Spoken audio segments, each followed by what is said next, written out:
All right, peace to you and yours wherever you may be. I love you. I attenually for free. And this is part 2 of my greenhouse assembly, my Walmart Yoleny greenhouse assembly. The reason why I'm taking a picture of these, video of these two things is I think you're going to need it. The kit comes with a Allen wrench and a small open-end wrench for you to be able to tighten up all of the bolts. The problem with that is it's really not, it's really cumbersome. So what I did was I took my grinder and I cut a piece off of the Allen wrench because I didn't have my tool set with me. And I used some locking pliers to hold the other side, again, because I didn't have my tools with me. Now, let me say this.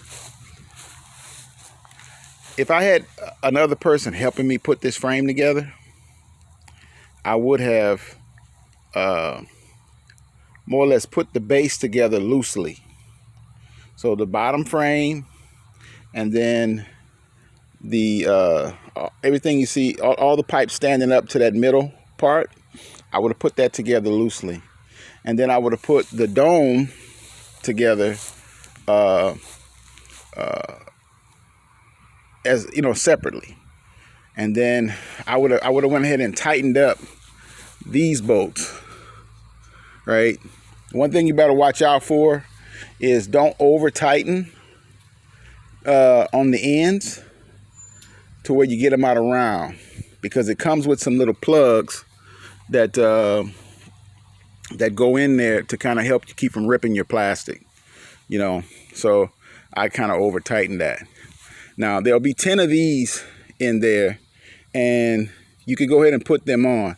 Now you want to put it on the female side first. They call this the number 1 tube, okay? And this is the number 2s, right? And they have assorted numbers for all the ones that go down the spine. Y'all see that.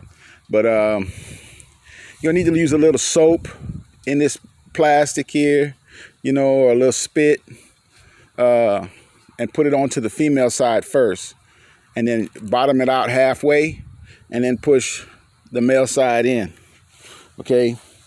And what that'll do is that'll give you your dome all constructed if it's you and another person putting it together. But if you go back to my part 1 video, you'll know that that's not how I did it, because I put the center spine and the number 1s together loosely, and I put the number 2 and the number 3 together, and then I put one end on, and then I went down to the rib right before the end, not all the way to the end, and I stood that one up, and then I just kind of kept my hands on it to keep it from falling, and I put my my corner supports on opposite ends.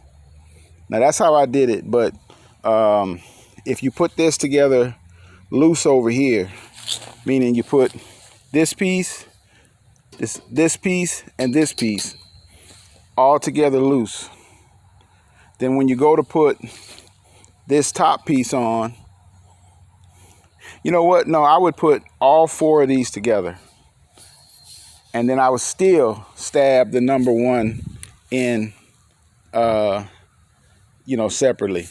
One person could do that.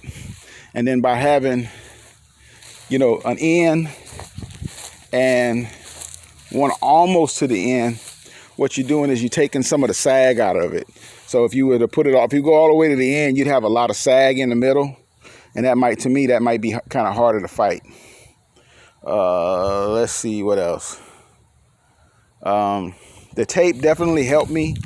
And if you notice right here, when I use the tape to kind of put things together, I never covered up my holes. And that's because I was using a wide electrical tape, and it's hard to push a blunt bolt or screw through an electrical tape or plastic tape.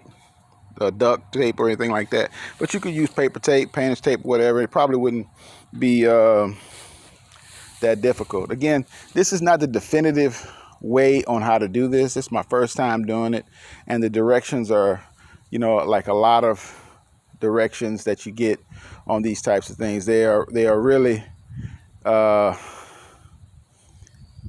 not well done. Let's just put it like that. So one of the things that to me is not clear, it might be clear to you, is whether or not these pipes should be on the outside or the inside. It appears that this horizontal support is on the inside, but I'm really talking about at the bottom. Should that be on the outside or the inside? That to me is not really clear, but the bottoms, the bottom on the corner, I believe it is clear on that in the picture. So like I say, I could have done it wrong, but I think it's gonna be okay. Now I want to talk about placement here a little bit. Now if you see in my yard, now you see there's some shade here, right? Because of this tree here, which is gonna get cut down. But let's pretend that it wasn't gonna get cut down.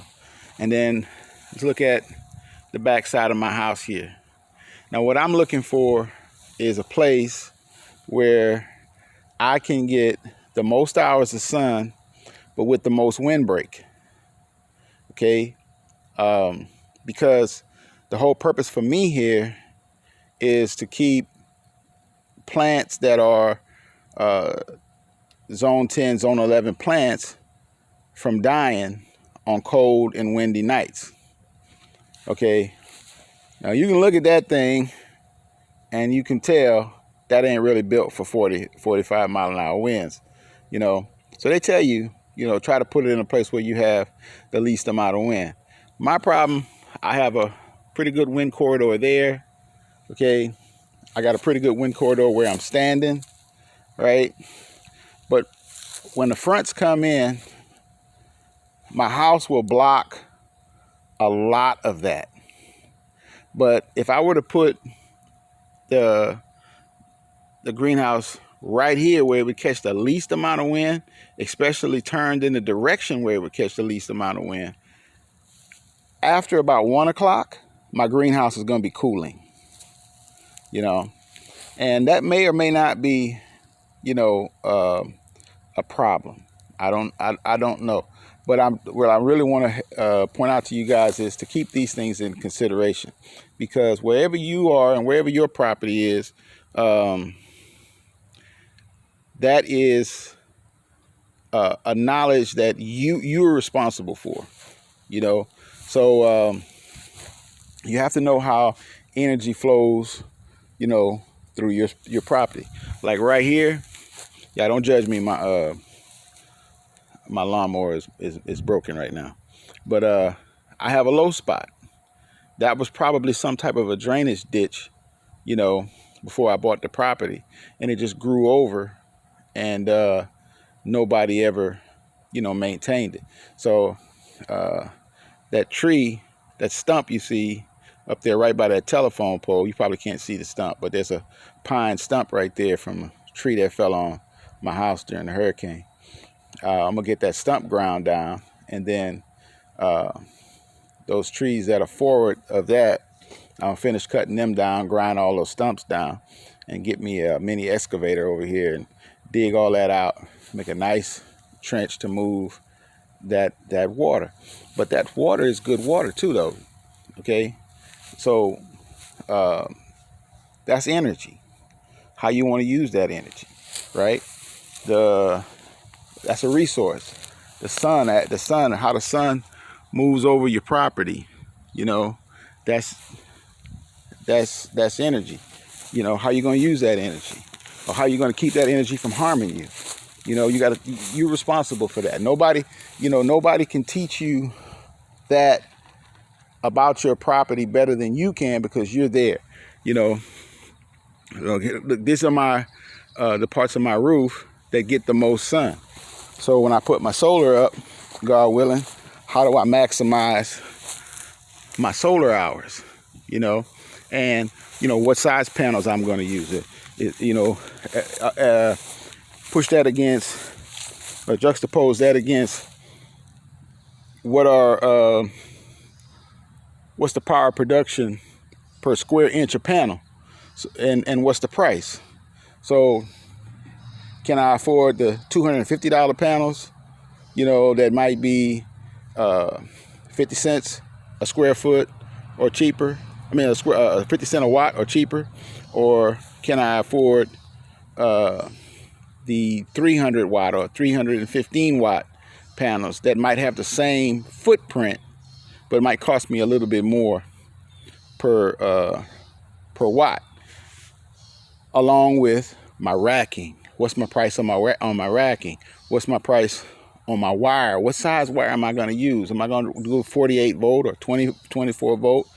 You know, a lot of folks are telling us now that, you know, they don't understand why would you put, you know, enough solar to run your whole house. I disagree. Why not have enough solar? Why not have all the solar that you possibly can, you know, you can afford, and then modularly build up, you know, because when I first became interested in solar, they didn't have LED lights. You had to figure your solar against your against incandescence and compact fluorescence. Compact fluorescence was just coming in then, you know, and here I am now at the tail end of any tax benefit. You know, the tax benefit was huge way back then, but the house that I was living in had almost no sun hours because of the huge trees that were blocking. So I didn't make it a priority to invest in that. But anyway, I ain't gonna ramble too much about that right now. I just wanted to make sure you guys understand how placement affects your greenhouse, and how you know, in terms of wind and sun hours, and what it is that you're trying to achieve. And that's also going to, where I'm at in zone 9B, is totally different than a zone 6 or zone 7, or, you know, if you're trying to achieve that. So the last point I'm going to make is this. Oh gosh, what's the guy's name? I think his name is Elliot Coleman, but his last name is definitely Coleman. And he's like the greenhouse guru. You know, he has some good books. I got one of them. I can't call the name of it. Y'all forgive me for that, because, you know, having things on the tip of my tongue is one of the issues that I go through with, but or I deal with. But anyway, he says that if you have, for every layer of plastic that you have, that is like, that pushes you back 150 feet, 150 miles in terms of your zonage. So this one cover that I'm going to put on here is going to push me 150 degrees south in terms of the environment that's inside of this greenhouse. Okay, so I will have another one inside that's going to be over the top of my more sensitive plants on my on the nights when my plants are most at risk, or the days when my plants are most at risk. And I understand from my area approximately how many days of the winter that is. Okay, so I had some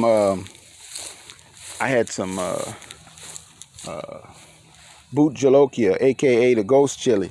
I had some of those going for like 2 or 3 years, and a couple of other you know, very hot peppers. And I had eggplant going for two years, tomato going for 2 years. Matter of fact, the tomato survived that particular